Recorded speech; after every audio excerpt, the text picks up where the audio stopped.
Zach and Jack on Gonzaga Nation SI YouTube. Christian on the ones and twos. Rob Sacre is welcoming Sacre number 4 for this current offshoot of the Sacre family, number 4 of this generation into the world. He's understandably a little bit busy, so we upgraded to one Sean Slim Widmer. Congrats, Rob. If we had to submit a roster for tonight, Rob's name would say what? DNP Kid. I think Rob would play. Well, obviously he's not here, so I'm just thinking. Okay, never mind. Yeah. We're opportunity for the joke. We'll keep on rolling there. We don't issue out. Our game checks aren't as big as what he was making in LA, though. Do you remember when Popovich used to do DNP old for Tim Duncan? Yes. Yeah, I'm over Popovich. You guys want a hot take? I want a hot take, Jack. It's his best coaching job yet this year. I'm out on Popovich. Best coaching. What are they? 8 games under 500? Yeah, they're more than that, I think. He's going to get a number 1 pick. Oh, I see what you're saying. I think he's like 20 games under 500. Hey, real quick with Popovich, because now you've got me very irritated. All the players who get blamed for load management, Popovich never gets blamed for it. I feel like it's always just LeBron and Kawhi, and Popovich started the whole thing. Popovich was doing it like 15 years ago. Tony Parker. Be mad at Popovich. Don't be mad at the guys who just did it because it's acceptable. There you go. There's my hot take for you, Rob. But we're never mad. We're never mad. Yeah, we're never mad at Popovich because he's edgy and he's so funny and he's the guy that just gets it. I think he's an asshole. Like his hating on the sideline reporters bit is just, it's dumb. Answering yes, no questions with yes or no. Grow up, Pop. Sean, what's going on, dude? I miss you. I miss seeing you. I know that you're big time down in the sunny world of California. It is sunny out right now. It is sunny. I know. And I know that all you do is lift weights and big and strong and swole patrol and all that stuff. But I do miss you. And I'm so excited and nervous to be in the same conversation with Christian. Yeah, Christian, you guys have your worlds have, I don't know, come close to touching, but this is the first true intersection. Yeah, look at Christian. I know people can't see his face right now for the most part. How disappointed is he? Not disappointed at all. Was thinking about how this Jack Ferris connection in my life is growing a lot of cross pollination. I had Darnay Tripp come up to me. Yes. Ago. No. Hey, I didn't know you were doing a podcast with Jack, and I'm like, wait, I barely know I'm doing a podcast with Jack. You know that Darnay Tripp and Sean Slim Widmer are mortal enemies. Wait, I didn't know that. No. Do you see Durney a lot? No. He's down. It was like one of his like 5 high school events that he shows up to every year. Did you go to the same school as Darnay? They're both in San Diego. They're both on the high school sports scene in San Diego. No, he's the local news guy. No, he's not. No, it covers it. He doesn't cover I'm on the high school scene. He's a local news guy that covers high school. Kick him in the shins so hard next time you see him. He's like 13th minimum on people that I would kick in the shins when I see them next. But deal. I love him so much. He's my guy. He's my guy. I love Tripp. Christian, there are 3 media outlets television-wise in Spokane. There's Creme, which is the CBS affiliate. There's KHQ, which is the NBC affiliate, and there's KXLY, under the umbrella of which Sean Widmer works. Question for you, Slim. Who in your 30 years of working in Spokane, are we close to 30? Yeah. Are we closer to? I started my senior year of college. In 1995? 2005. Okay, so we're okay. And you're 2 decades of working professionally in Spokane. 30 years. Wait, 2005 you started? Close enough. In your 3 decades of working professionally in Spokane media, have you had a closer friend coming out of Creme than Darnay Tripp? Oh, I mean, Brenna Green. Okay, so Darnay's 1A.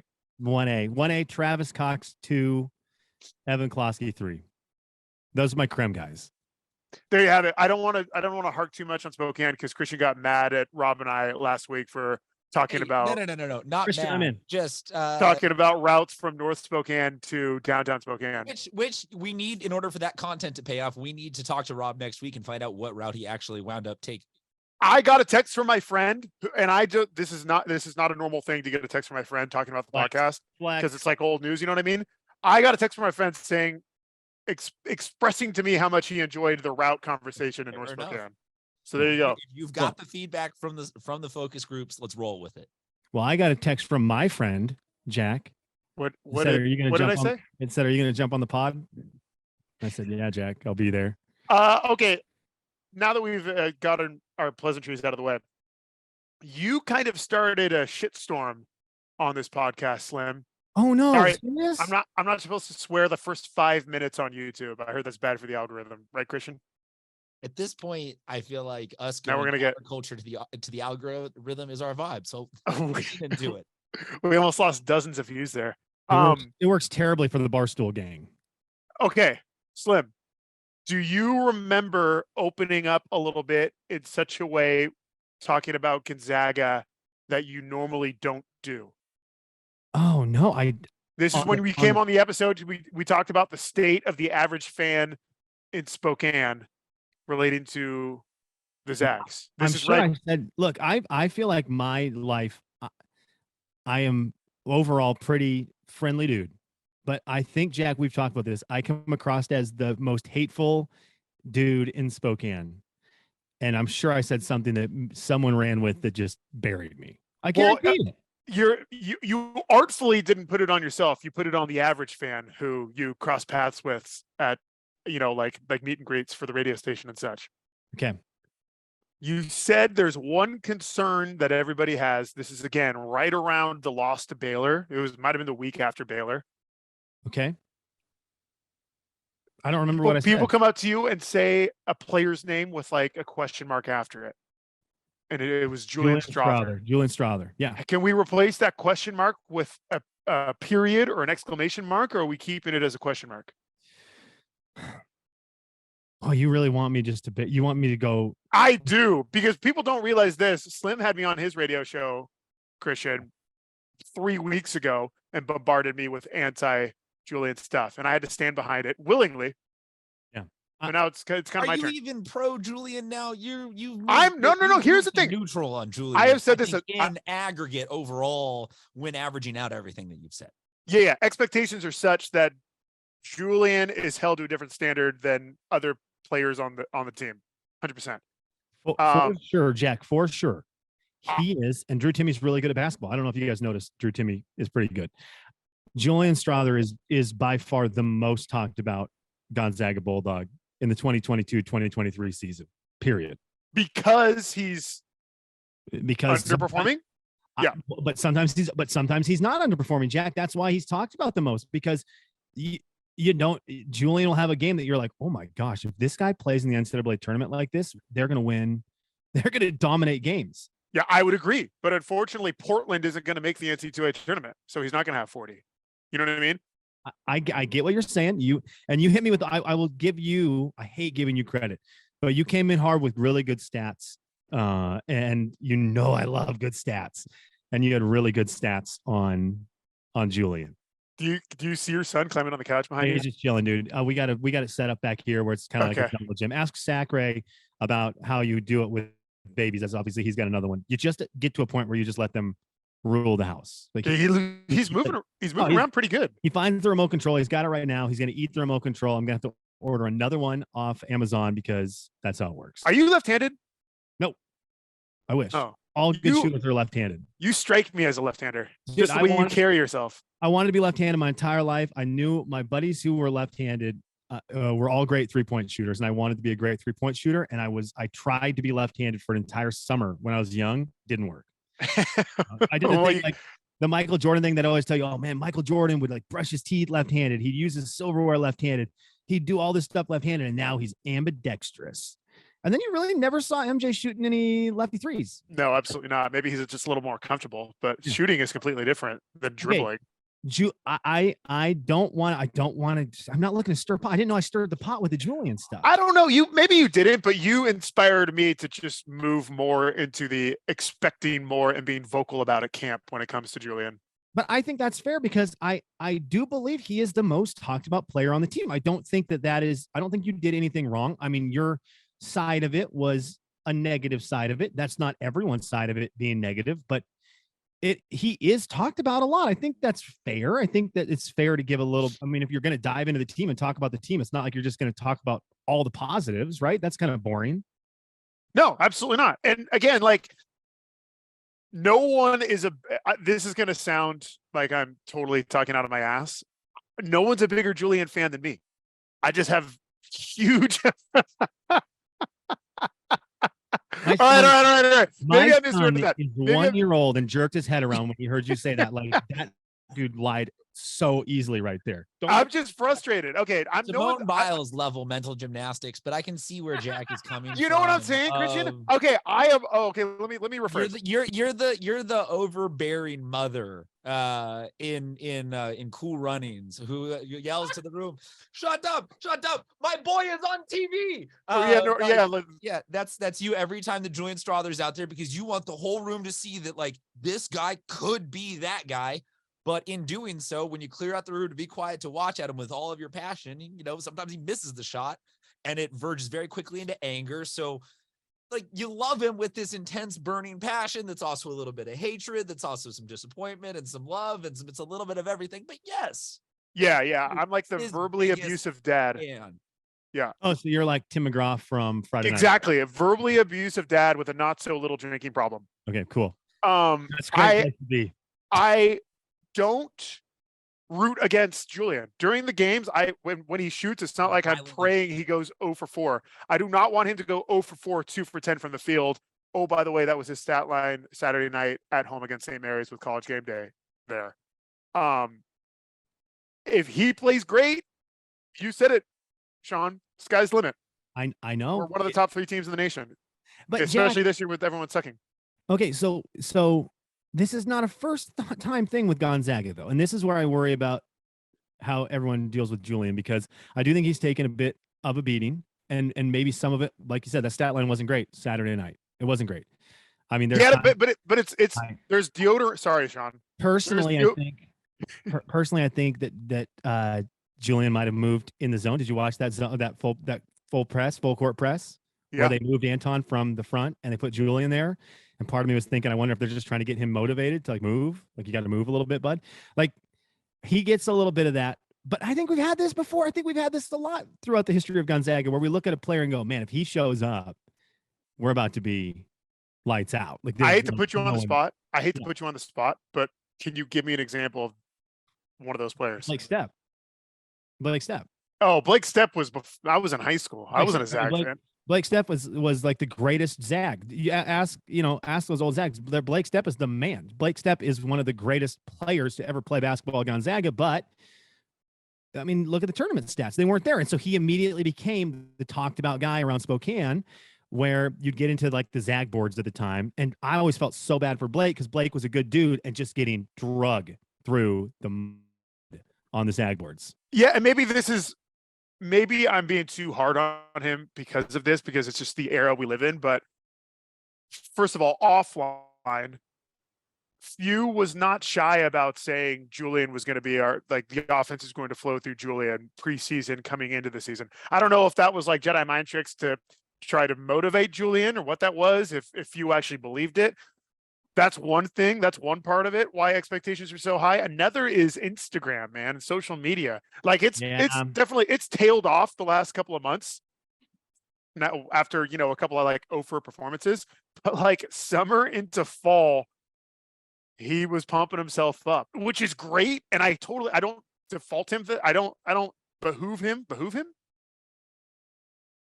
Do you think I know what that means? Even if it's right, do you think I know what it means? I don't disapprove of him doing that. I don't think that makes him a bad guy. Like, that's just what you got to do nowadays for your brand. But if you back it up with, like, disappearing in big game performances, it doesn't look great. Okay, I have a question for you and Christian, because I think this is a tough thing. You guys are doing a Gonzaga podcast about college athletics. And this is one of the hardest things in my many years doing sports radio here in Spokane. And there's a lot of college teams to cover, right, Jack? You know this. We don't have a pro team here, so it's like Gonzaga, Washington State, Eastern Sure. Washington, all these college kids. It's really difficult to talk poorly in any way about a kid who's in college on a college team. I feel like it gets frowned on like crazy. The second they're in the pros, it's all, all bets are off. I know that's tough. Have you felt like it's different now that these kids are making money? Yeah, 100,000%. It's also different just from like 10 years ago. Like, yeah, the Zags have always been a big deal, but just like in the last 5 years, you've seen this, Sean. They've gone from like big deals in Spokane to big deals coast to coast. Oh yeah, for sure. It's not just the marquee. It's not just them rolling into the marquee. Right. 10 years ago being famous. It's everywhere. You're absolutely right about that. Right. So with the good comes the bad. Great power, great responsibility, all that business. So I do think it's been much easier to be critical of a college basketball player. I would never be critical of an Eastern Washington basketball player because they don't get the same kind of hype. Even though I did text Slim 2 nights ago, I said Eastern Washington at home senior night against Montana State. Eastern Washington -2, $100. Like or love? This is my lock of the year. I would have told you it's my lock of the year. You know what his reply was, Christian? He said, "I don't like it. I love it." Final score: Montana State 79, Eastern Washington 74. And it should have been a lot worse than that. They were down like 18 at one point. Eastern got their teeth kicked in right off the bat and then couldn't rally. They just started off so bad. They're so good. Eastern's so good for a Big Sky school. They're so good for a big. They just got smoked at home by the Montana State Bobcats. They lost by 5 points, Jack. In a game. The text went on. I'm not going to read it, but I'll read it. Slim went on to say, Montana State is the 2 seed. Eastern Washington is the 1 seed. And so I was like, Montana State has nothing to play for? ? Slim says exactly. They didn't. The Big Sky Pride starts up. There's Bobcat Pride was on the line big time and Cheney. All right. Julian, I just want to get this record straight here as we enter the WCC tournament. No one is rooting harder for Julian than me. Okay. Shout out to Julian's family. I would love to eat my words if he drops 40 in the next 8 games and we win a national championship. I've been disappointed this season. And if you look at his stats, they're great. But like I said, he beats up on the lower level competition and just kind of floats around during the tough games. That's my I want to talk about other stuff. Slim, do you have anything else? I have my one other thing would be I understand the conversation around town and around Gonzaga Nation about Julian. I think your point was fair about him and social media and how all that looks. I don't think he should be alone, though. And maybe he's not, but I don't think he should be alone in the discussion of underperforming. Yeah, fair. I think that is, I think that if you put that burden on his shoulders and his shoulders alone, I think you're very oblivious to what's going on with that team. I'm not saying there are people who are just blaming Julian, but if you are, you're oblivious to a lot of other things and you're missing a lot of holes on that team. So who else do you want to speak ill of? I think the guards are, I just think the guards, if you look at the guards, I just think in general. Yeah. I mean, Christian, come on. You are not, you didn't grow up a Gonzaga guy, right? Nope. He's a Syracuse guy. Quite the antithesis. I grew up a UCLA fan. Oh, really? Okay, cool. Congratulations on that. Who's your favorite UCLA Bruin of all time? Jordan Farmar. Okay, really? That's what we're gonna do? No, I don't know. That's of my teams of my youth. That's a loaded question. Am I supposed to say Bill Walton just because he's Bill Walton? No, you're supposed to say Kevin Love. Oh, no, Russell Westbrook, Darren Collison. No. I view none of my contemporaries as superstars. Because you never meet your heroes. Never meet your heroes, Christian. Yeah, because they just didn't do anything in the postseason. Okay. Yeah. So how about 2 Final Fours? But okay, you were asking about not growing up a Gonzaga guy. Yeah, and so you watch Gonzaga now as someone who talks about them, and you didn't grow up through like all the years of getting excited about this team and them getting better in the postseason. You kind of enter in as a guy who has always known Gonzaga as a Sweet 16 team and beyond. Yes. Do you think they're all the guards are underperforming? Like, what was your take on that?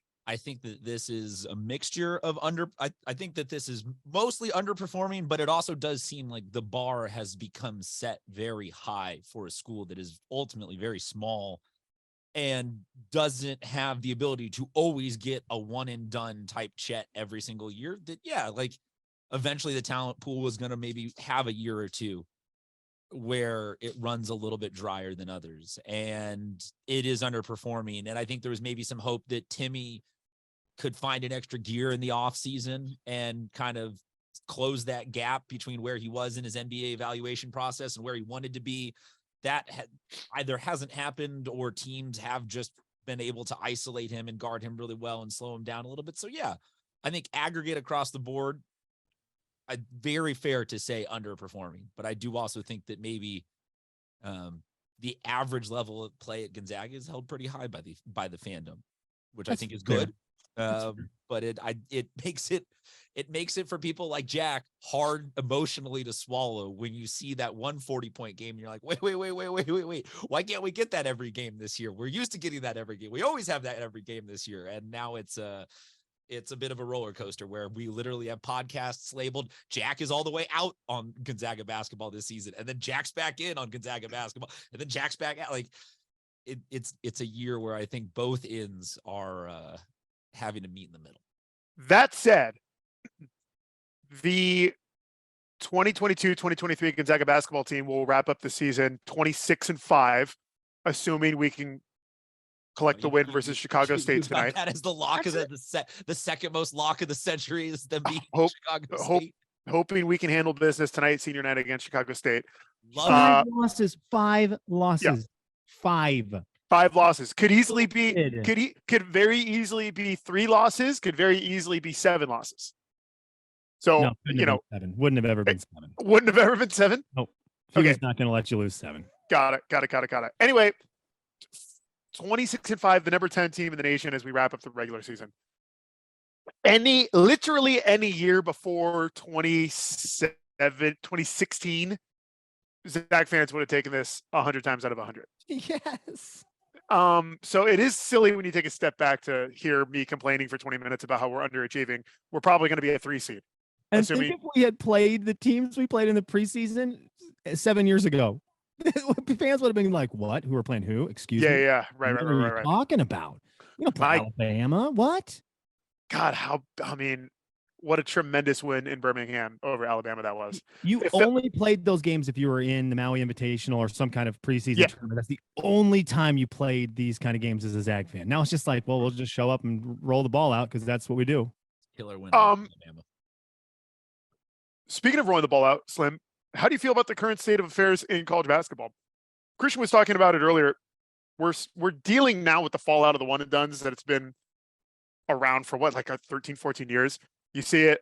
Kentucky gets burnt by it. If you have 1 year, no big guys. Duke a couple of times. Obviously, North Carolina. You see these blue buds kind of take a year off. We've avoided it so far, although we've only been grabbing those big time one and dones for the last. We're getting way too serious on this podcast, which I don't like. But I'm not used to it. I do want to get this question out of the way. Like or love college basketball this season on March 1st, 2023? I like it. I do. I watch. My wife would say I love it. My wife would say that I love it more than I love my family at times because it's on a lot in my house. I like it. I will tell you, it is weird to me. And this is old man sits on his porch and yells at the kids in the clouds and all those things that people say about old people like me. I get worried with the NIL, not about the kids getting paid. I get worried about college losing the players and the city and that connection. Drew Timme is not a Spokane guy. Drew Timme is a national guy. And he is national because NIL has made him national. And, Jay. Walker's Furniture is on the phone. Okay. Totally. In Northern Quest. I understand. He's there also. He's definitely there also. But come on. Drew Timme he's bigger than that. You got to remember, I grew up through the time in media where it was super cool for the Zags to come in studio for our morning show. And that's how Spokane got to meet guys, and they met them on such a local level, and they felt so much more local than they do now. And they had this tie into Spokane. And I think we're losing a little bit of that. I think I know things about players I shouldn't know about because I see them on commercials and I hear them on, national shows that they're getting paid to be on and get an appearance fees for. So they're more readily available for stuff like that. And I do worry about that moving forward, that you're going to lose a little bit of that college feeling for these guys as they become more professional like in how they're portrayed. If that makes absolutely any sense to you. I agree wholeheartedly. I think you nailed it. We'll never have another Zag. I don't think we'll ever have another Zag on the morning show. I don't think another Zag will ever come in studio, because I think the second we say, hey, Anton, you want to come in studio? He'll say, well, how much are you going to pay me? And I'll be like, for sure. That's not going to happen. I get it. And it's not their fault. That's not their fault. I would be the same. If I was Anton, I'd be like, dude, if you're not paying me, I'm not getting up at 7 o'clock to roll into your radio station. Are you serious, bro? I'd be the exact same. I get it. And to reach out to the public, Anton just has to click live on Instagram and he could talk to like 1,000 people. That's it. But that's old man me. That's totally, I understand that's old man me with my outlook on how college basketball is going. You also know I'm an NBA guy. So as they start to get closer to feeling like professionals, I'm like, well, there's better professionals. It's Damian Lillard. Will the Zags reach 30 wins this year? Yeah, they're going to win the national championship. Okay. Because this is the year, right? That's how it works. That's how the story works. It's like the year that everyone decides we're going to just, let's have not serious. We're going to pull our pants down and poop right on top of the Bulldog. That's the year that Mark Few goes, or I got an idea. I'll win the whole dang thing and remind every single one of you in every interview in April that you pooped on my players. And he'll probably text you, which would be the greatest text of all time. Yeah. Well, right now it's a one-way text relationship between me and Coach Few. He'll change it in April. I'd love like an exclamation or a thumbs up on a text. I hope he sends you one finger. That would make me most happy. I would reply, thanks for listening. So the budget for getting Zag players on the Jay and Kevin show is low or not there at all? Not there at all. Not there at all. It would be that we wouldn't do that. Although I would cut out some money. Like if Joe Few wanted to be our NIL player, I would do that. But we would never have the budget to do, a big name like an Anton, a Julian, and a Rashir. We wouldn't have the money for that. Rob and I looked into getting Marty Olauskas on the podcast last year and paying him like X amount. But the international players, there's still like gray area for them getting paid because they're here on a visa. Oh, yeah. Because who is I never know how to say his name, from Kentucky, Oshigwe. Exactly right. Exactly right. When he went to the Bahamas, the second he got off the plane, they started paying him because he was home. And they're like, okay, well, you can make your money for the entire season right now. I want to get Joe Few. I see Joe at a grocery store down the street all the time. And I want to tell him every time I'm there, like, dude, if I just pick up your Cheetos, your flaming hot Cheetos, like, will you come on the show every now and then, please, buddy? And he'd be like, no, dude, because I can go make $100 an appearance somewhere else. I mean, it's crazy. It's crazy. So if the budget's not there for appearances in the morning, is the budget there to send you guys to the tournament? I don't think we're doing it this year. I think there is actually some scheduling stuff that we have going on that is actually related to the radio station that's going to keep us from it. But I believe we'll be back to that in what, the RV? Is it RV season? It's not RV season. It's actually, we actually have some country music stuff we're dealing with. Oh, this month. Yeah, man. Dude, that reminds me. Go ahead. Sorry. No, that's it. That's why we're not. I love interrupting. So feel free to do it back. For the Zags to get to 30 wins this season, for those of you keeping score at home, they need to beat Chicago State tonight, assuming they've done that. So let's get to 26. They need to win in the semifinals Monday night in Vegas. Then they need to beat St. Mary's in the finals Tuesday night. That will get them to 28. Then they need to get to the Sweet 16.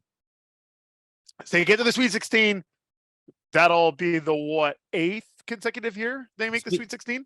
Sweet 16 is a big deal this year. That's a big deal this year. So back what you were saying about Gonzaga fans and media defecating on Spike outside of the McCarthy Athletic Center. That was 7 years ago, 2015, 2016 team. Maybe my favorite ever March being a Zag fan, because we had to win the WCC tournament to get in. And then they just pooped big time on Utah. Yucca Pirtle, ever heard of him? Sabonis is coming out party. And then we actually in the Sweet 16, blew it against Christian's Syracuse Orange. Do you remember that game, Christian? Were you in like 8th grade for that one? 2016. This is before. Oh, you're on mute, and this is before your coach killed a guy. Yeah. Oh, I mean, Oh wow! Bayham's made a couple mistakes in the last decade or so. That definitely ranks up there, but I don't like him and OJ, same legal status in the public's eyes. They are innocent. No charges ended up sticking on either of those situations. The 2016, no, I was already done with grad school at that point. Okay. Oh, you way to sneak in the fact that you're a post grad guy. Would you go to law school, B school? The amount dental of school? flexing happening on this I went podcast. to journalism school there. Of course, that's why you have a voice like you do. Law school there though is not the law school is the one up there because Biden went there. So now law school has become the hardest school there to get into. Deep fake Biden or real Biden? Real Biden. It's Really? actually called the Joe Biden School of Law at Syracuse University. Oh, is it really? Yes. Gonzaga needs to deep fake Biden at their law school and steal that. What's our most highest esteemed law school graduate? I have one in my head. I don't think she's the biggest. Oh, Tony Hazel. What about Christine Gregoire? I don't know who that is. She was the What about former. Judge Judy? Wait, Judge Judy went to. No, No, but what about her? She's pretty awesome, right? Judge Judy's from Spokane. No, she's not at all. I'm just saying, what about her? Like she's Yeah, cool. what about her is right. All right. Christine who? I was gonna go through. I know time is of the essence. I was gonna go through like greatest moment, greatest game, most improved, biggest surprise, but we don't have to do that. I Do think you we remember when Wesley Johnson dropped like 30 some points against Gonzaga and Buffalo? That was not my favorite Syracuse team. that was 2009. We beat Florida State in the 8-9 matchup, and then we felt good about going up against number one. Was Christmas on that team? Christmas? Routens. What was his name? Routen's first name? Anthony Routens, something like that. I don't know. And then it was like, oh, who's going to beat this Syracuse team? And then Butler did it the next game. Butler went all, yeah. It was like, oh, okay. Remember when Butler was so awesome because they were this mid-major school who was so good and they're going to be good forever. And now I don't even know if they have a basketball team. And Gonzaga filled up. I didn't know. It goes to show how valuable college coaches are, especially at that level. Yeah. It goes to show how good Gonzaga is. Okay, Jack, tell me something really awesome right now. Something really awesome. I just got a textual image of Rob Sacre's child. Can you see it? Can you see the child? Oh, there we go. There Oh. How's that for really awesome? Hey, Rob. He also sent me the same picture. Oh, wait. When did you get that one? I got that today at 11 o'clock. Oh, damn it. You got it like 3 hours before I did. I've got kids. That's a dad connect. Okay, good. Thank you. I went and saw all 5 Academy Award nominated short documentaries last night, Slim. Wait, okay, hang on. That's Jack, called the non-dad life that I Jack, live. you saw not the best picture. You saw what category? A category during commercials. What was it? Academy Award nominated short documentaries. Is that where the Kobe one was that one year? That would have been animated short. That's animated short. That's different. Okay, so but yes, along those lines. Any sports ones or anything that you think I would actually appreciate? There's one about a couple who raises 2 elephants in South India. That's actually that's on Netflix. There's one about walruses falling off the face of the earth. That one's sad. Oh, there's actually one. It was one of my favorites. There's one about a guy who, starting at 2 years old, interviews his daughter on her birthday all the way up until she's 18. I can't watch those. You will cry. 100,000% you will cry. I can't watch those. Christian, do you have kids? Nope. Okay. Do you like kids? Yes. Are you like kid? Okay, so kids aren't like your Julian Strother. No. What's your Julian Strother, Slim? Your kids? Christmas. You said it. My Julian Strother, gosh, what am I not liking right now? I'm not liking the phrase I'm not liking a lot of phrases. Phrases have kind of been my thing lately that I hate phrases like the one, it's the thought that counts. We talked about this on the radio show. That's not a new phrase. But what a dumb thing. Like I'm against my thing I hate is all these people who say like, oh, living the dream and it's the thought that counts. And all of those things, I'm over them and we just need to bury them with So the dads that your started Julian them. Strother is basic white women. Yeah, and all the men and the men that work at my office who just every time you see them have one of those dumb comments, and it's like, dude, it's the thought that counts. No, it's not. It never give me one situation where it's the thought that counts is real. Give me one. There's not one. You seen Office Space? Oh yes. Ever have anybody ask you if they got a case of the Mondays? Yeah. No. Shit, no. I believe you'd get your ass kicked for saying something like that. You know what I don't like, and I haven't liked for quite some time? I love that for you. Love that for you. I love that for you. That's like condescending. It's like I don't love that, but that for you makes sense.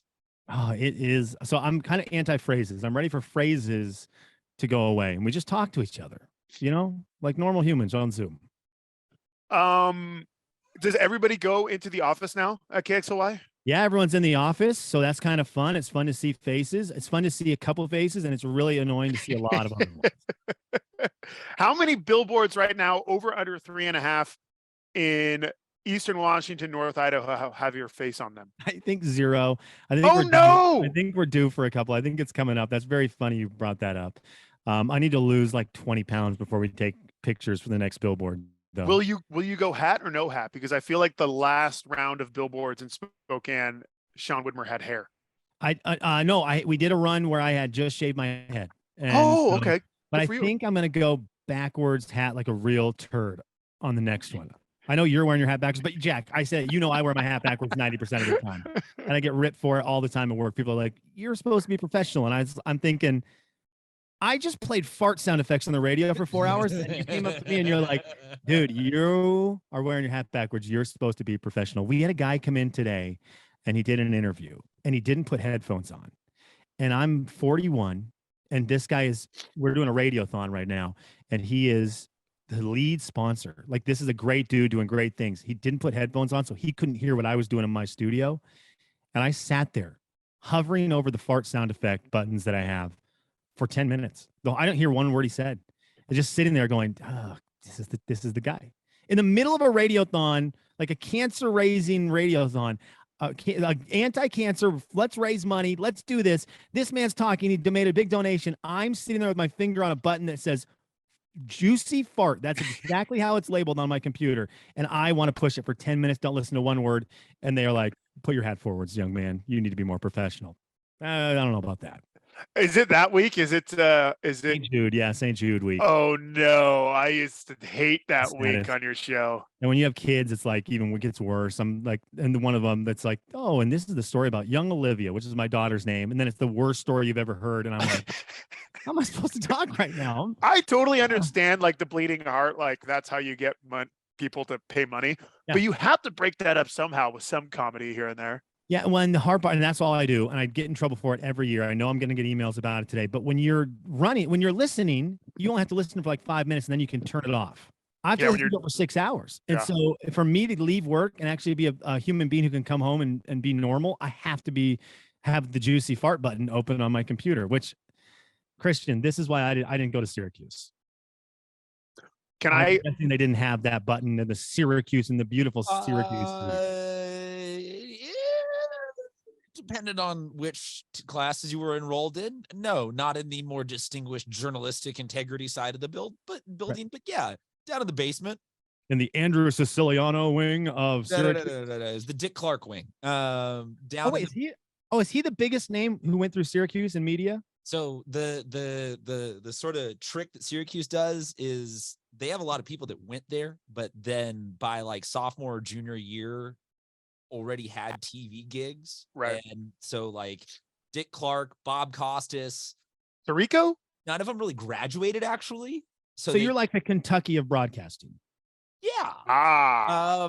One done, two through. Tarico did end up graduating emeritusly type thing, but yeah, it was it was interesting discovering that's why it doesn't say they're alumni, on any of the, it's just that, They went here is the loosest legal terms they can use for some of these people. But yeah, they come back and donate tons of money.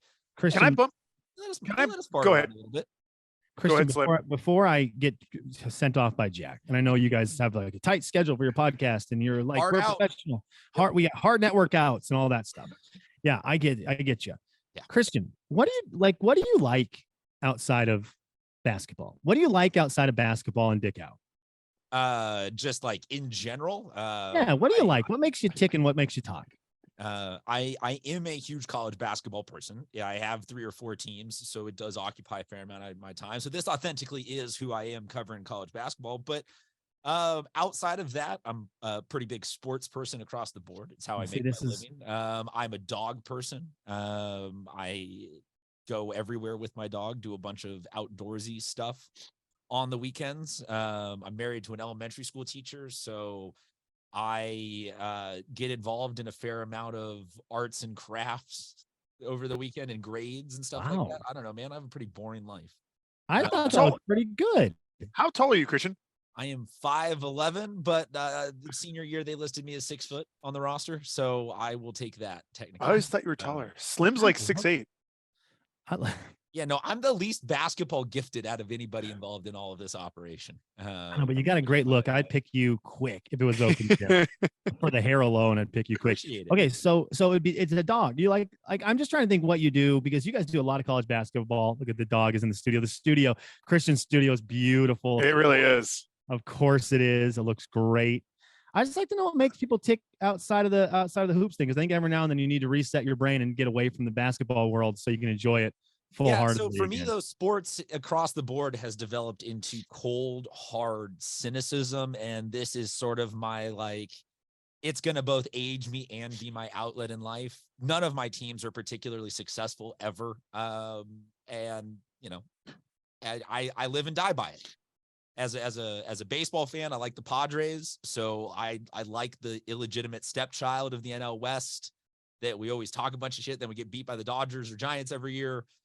NBA, I don't really have a team other than growing up anti-Lakers just because of their proximity to the Dodgers. NFL, I was an ex-Charger fan, so I've been burned on that. Like, none of it has gone right for me ever. So yeah, that is my I guess I have an addictive, self-loathing personality when it comes to my sports fandom. Okay, I'm gonna push pause on the Slim Christian speed dating. I'm sorry, segment. I was going to ask you next. No, it's good. I do something did pique my interest though. We haven't done this in a while. Christian, power rankings: San Diego State basketball, Syracuse basketball, UCLA basketball, Gonzaga basketball. Go. Gonzaga basketball number 1. Really? Just because none of the other schools pay me to cover them. UCLA, Syracuse, Gonzaga, numero uno, SDSU below it, because I never actually attended there. You guys want me to bum you out about Syracuse broadcasters? Always. Have you ever done a deep dive into Mike Tirico's background? No, he kind of got the John Morant thing.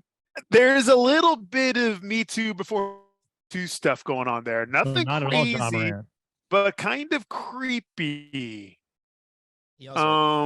With interns and such. He also doesn't identify as African American. Do you know that? Really? Yeah, he's Italian, according to him. Tirico makes sense. It sounds like an Italian name. Sure, yeah. It ends in a vowel. Yeah. He's like the Mario of Syracuse. He's like the Mario and Luigi of Syracuse. I've always thought that about him. How juiced are you for the Mario movie? 10 out of 10. 10 out of 10. So excited. Okay. Like, that's like day one. I'll be there day one. My daughter and I will be. Are you gonna dress up?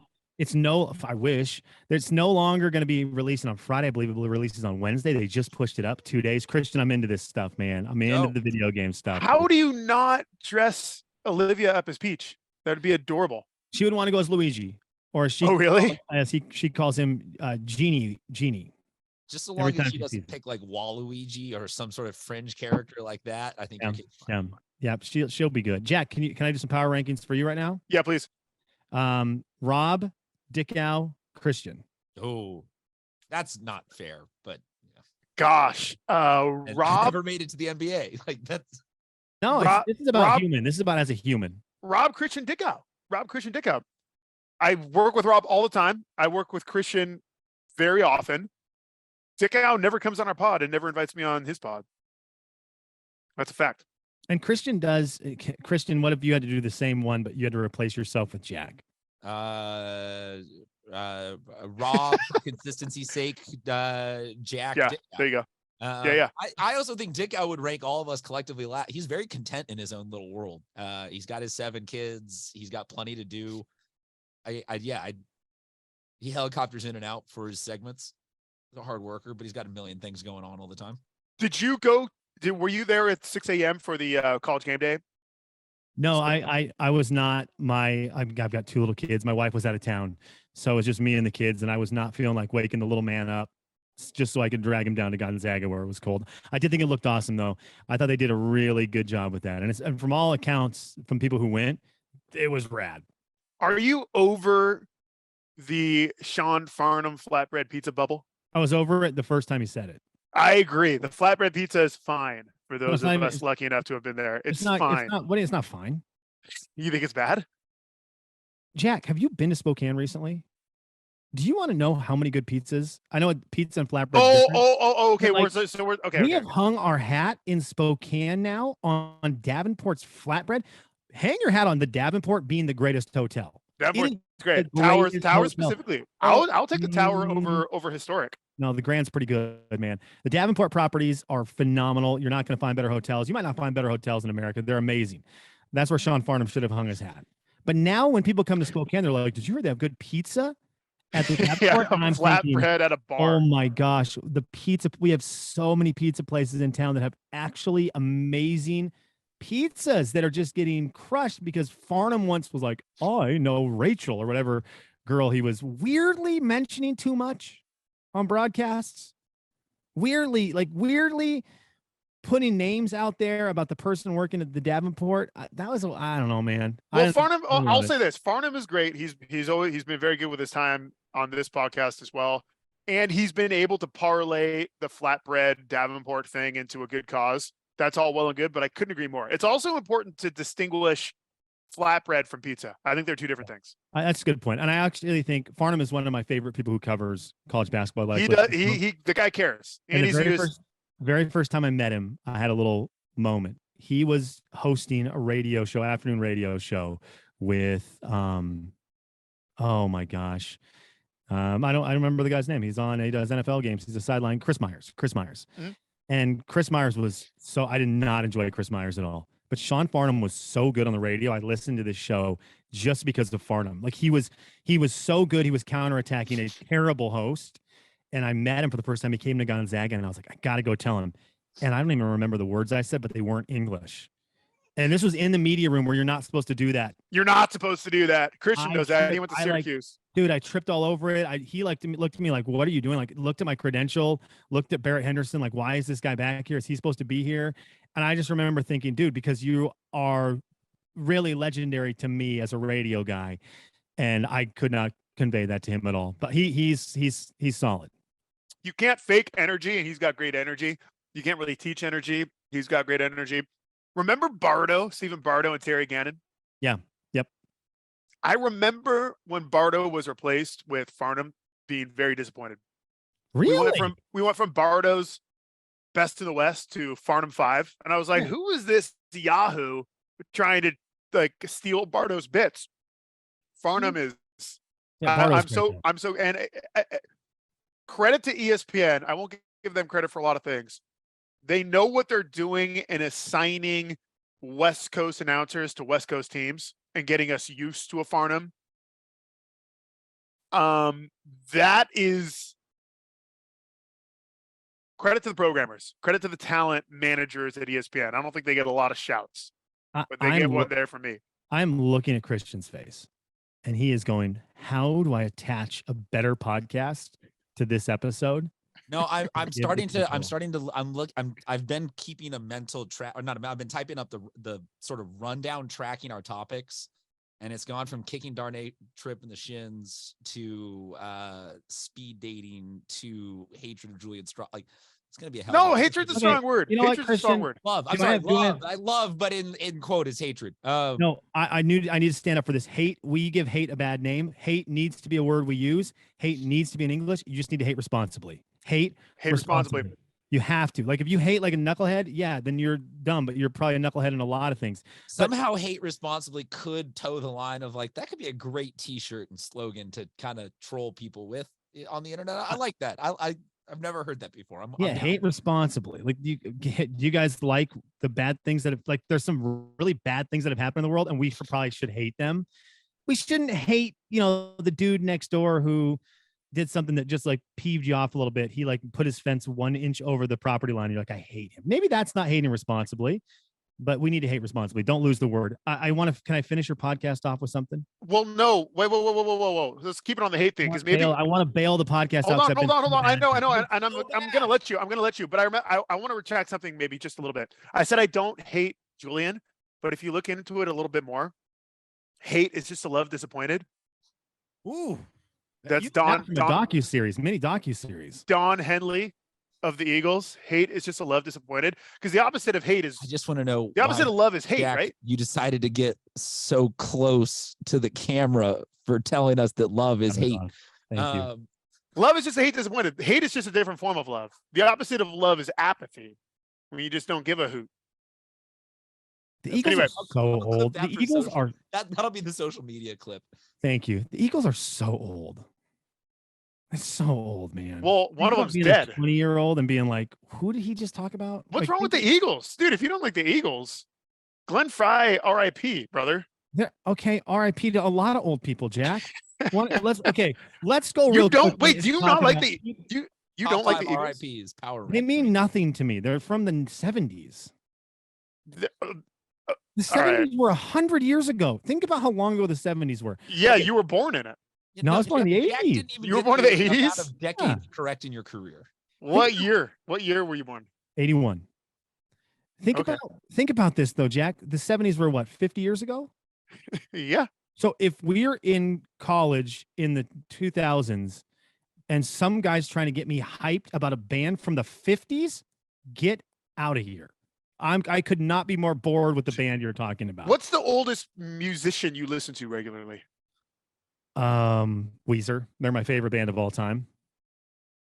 But Weezer's the oldest band I listen to. All right. I mean, I respectfully disagree with you. They're 30 years old, Jack. That's well, you love country music. You work at a country music station. I do. I would venture a guess and say who Morgan Wallen's like your number one right now. Oh, right? Morgan Wallen. He's got 36 songs coming out. Whatever. Morgan Wallen, Smallin, who cares? I bet if we had Morgan Wallen on right now, he would be disgusted by your Eagles disrespect. He was probably hugely influenced by the Eagles, right? Fact or fiction? No. What? Fiction. He's 20-some years old, Jack. Yeah, I know, but he writes. He has an old Jack, soul. You're pretty far off on this one, I think. Do you think so? Yeah, I think 90s. He's gonna say. He just had a commentary. One of his writers was like, they were talking about how Charles Kelly from Lady A from 2009 influenced them. Yeah. Whoa. He talked about how Lady Antebellum influenced the guy, the lead weird. singer, is like, yeah, a Lady A. They're not Lady Antebellum anymore. Oh, but that's sorry. 2009. They were young. They're 16 years old, Jack. I bet Morgan W. If we're going Lady A, Morgan you are W. showing your true Spokane colors, where it's like 1995 Mariners. 1995 Mariners when they didn't have internet. Okay, well, let's talk more about life without internet. The Eagles matter. The Eagles are doing for you. Yeah, the Eagles matter today as much as they ever have. That's my stance. Okay, I love that. Now, can I ask you a question? Yeah, you wanted to wrap it up, but I took it. No, I love what we did there. We needed to give something. Christian smiled, and he's got unbelievable teeth. Like Christian's got a perfect set of teeth. I'm so jealous of him smiling. Let's move on. What do you got? How's your dating world? Oh, my dating world? Every time you ask this, well, I mean, you know how it goes with me. I'm a series of like 3 to 4 month relationships, and I move on. Yep. So where are we at right now? Probably 2 months. And you're dating someone right now? Oh yeah, yeah. Thank you for telling me, so I didn't say anything really stupid. How's it going? Have you kissed her on the lips yet? Yeah, but remember, like, these recordings live in perpetuity. This isn't like on the air and off like you're used to. You can go find every episode of the Jay and Kevin Show I've been on the podcast. I've cataloged my many relationships. In fact, there's times best of clips play from a long time ago, and I'm like, ooh, I might want to take that one out of the rotation there. If my wife's listening, but Christian, you're a married man, right? You just said that. Married to an elementary teacher. Congratulations on that. I've been meaning to send you the gift, by the way. Sorry. Appreciate it. It's hard to remember the dating world sometimes, Jack, when you're in the middle of the marriage world. So sometimes I like to hear your wild stories. I like to hear like what happens with dating. You also like watching me squirm when there's a record button on. I do. These questions. I do, because you're so solid about so many things. It's like you're able to talk about your thoughts on a college basketball player, and I appreciate your honesty about it, because you do stuff that I don't think a lot of people are willing to do. I think the Julian thing, I appreciate you doing it, because I don't think a lot of people have the cojones to do it. Okay, move on. But you don't do it when it comes to the dating world, and that drives me insane. It's like, okay. Suddenly, Let me ask you this. At what point with Anna did you start referring to her as your girlfriend or fiance on the show? What point dating was? We were probably about a month in. You were a month in? That's early. Well, we were long distance, so we knew like. Oh, she wasn't listening. Yes, that, and you're talking when you date someone long distance. I believe it's like every month is like 8 years. When you're long distance, everything you do hanging out is just talking. That's true. So you don't get to just go to a movie and be quiet, or you don't get to do any of that stuff. You're just talking anytime you're together. Interacting, yeah. And so you learn so much more about someone long distance. So we about a month in, but then the second I proposed to her, we talked about that, because we had to talk about. Well, proposing is one thing, but like, but we talked about dating early.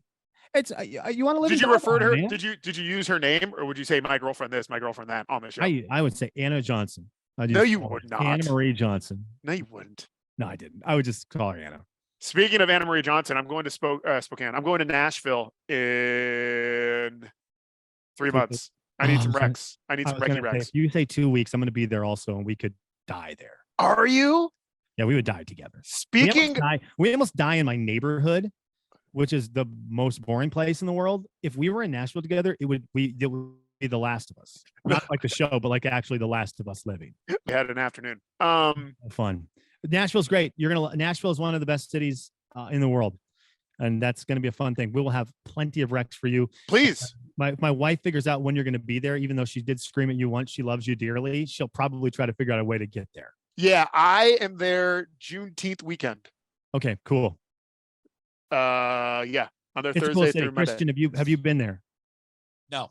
What, do you listen to music, or do you just listen to people talking from Syracuse? Like you just listen to great voices? No, I listen to plenty of music to offset the amount of talking that I have to do on a daily basis with podcasts. Okay, cool. Anything from the 70s?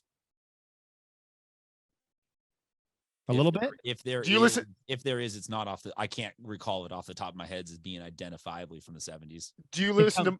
Do you listen to Morgan Wallen? Oh, no. I know. Speaking of skeletons in the closet, we tried to cancel Morgan Wallen, and we did. Hence my aptitude against listening to him. Here we go. We're an hour in just now. No, that's fair. That's totally fair. That was sort of a big deal. Sort of a very, very big deal. I don't even know the whole context. Of artists that I don't have to support this particular one that has that particular view about a subset of the human race that I tend to particularly like. Yeah, no, I'm with you. That's a huge struggle, and it was a really big struggle working in the country music world. What do you say about Syracuse grads? Exactly. Subset of the human race. He was accurate about him, but everyone was ticked off. He's like, Syracuse sucks. They're a bunch of elitist northeastern pricks with great hair. But okay, if a scale is who's the perfect human that never says anything wrong, like Tom Hanks, that's one side. Jesus. Okay, Jesus on one side and Kanye on the other. Where does Morgan fall? Man. That's really tough, Jack. It's really tough. Like in the PR department. Jesus has great PR people. Kanye, the best PR people in the world, can fix his problems. It's probably not great. Yeah. Okay. Something to think about. I'm trying to think of country music who would be the most clean one, but I don't know. Maybe one of my Hootie? one of my wife's artists. Darius Rucker? Jordan Davis. You got to go Jack. You got to go way more modern. You got to go Casey Musgraves or something. What's like wrong that. with what's wrong with Hootie? Does That's Hootie just not so matter? old. Does Darius Rucker not matter? He's even in the beginning of the outer limits of the conversation in terms of what's relevant and matters, cultural reference wise. I do feel like Jack needs to reset his era barometer a little bit. I love Tim McGraw. Yeah, Tim McGraw's great. 90s.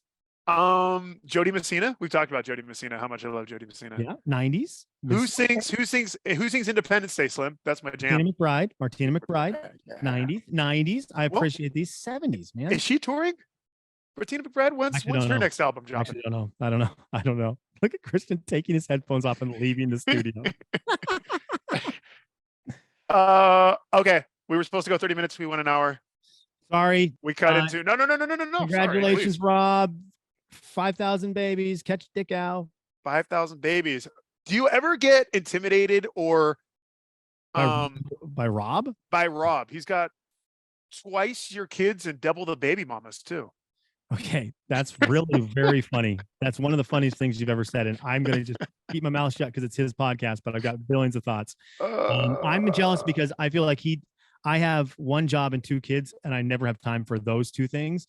And Rob has 6,000 jobs. Yeah, he does. 4 kids, somehow juggles all of it, still has great energy, still takes time to call friends and check in, and apparently coaches 5-year-olds or whatever he's doing on the side. Yep, correct. Or is it 7th graders? I don't remember what it is. But it the dude's insane. The dude's insane. Sure is. Christian, any closing thoughts? Hard out at that half-hour mark. How did your first date with Slim go? Enjoyed it. Looking do you forward get, by the way, his returns. I know, but we'll block off significantly more time in my daily schedule for this version of the show than the you and Rob version of the show. Christian, I will provide you a better show next time. I promise you that. You know what? Fantastic show. This has been a fantastic freeform show. It was my fault. It was my fault because I was gonna do the over under this blah blah blah. Who won the season? Most improved. But I was like, it's Slim. Every time we try to do this, it's just better to. Anton won the season. Anton won the season. Zag MVP this year. Anton won the season. Okay, real quick. Over under 2.5 blind dates you've been on in your life, Christian. Go. Under. Slim, go. 0. So under. You've never been on a blind date? I have not. Oh, okay. I was gonna say the worst part is after the fact, going back to the mutual party that set you up and giving a report card to that person because the other side's doing the same thing. I used to hate that. I've been on one. I have been on one. I forgot. She's part of the friend group now, so I just forgot that's kind of how it all started. Yeah. Been on one. It was awesome. It's terrible because in the back of your mind, you're thinking, okay, they are going to have things to say about me to our mutual friend. Yeah. What am I going to say? Yeah. I just kind of knew at that time of my life, I was the problem in most things. So you kind of go to your friends knowing you're the problem. It's like, she didn't do anything wrong. I'm just the problem. And they're like, yeah, we already knew that. Okay. Well, I was the problem today. Okay, thank you, Christian. You're not the problem ever. He is dying to go do arts and crafts and stuff. Kick Darnay. We just Dick Ow and the Chicago State coach have been on hold for about 15 minutes now, and have they really? Yeah. Tell Dan because I had a half-hour window blocked off like I always do for this show. Wait. Christian, tell Dan that's on me. Tell Danny Boyd that's on me. We tip off against Chicago State in 10 minutes. No, they sent me a video. Oh, got it. Oh, whatever. To get edited. Newsflash, we won. Yeah. We beat them. Text Dan, tell him that I apologize. That one's on me, Dick. I apologize. All good. All right. Bye, boys. Adios, everybody. Bye.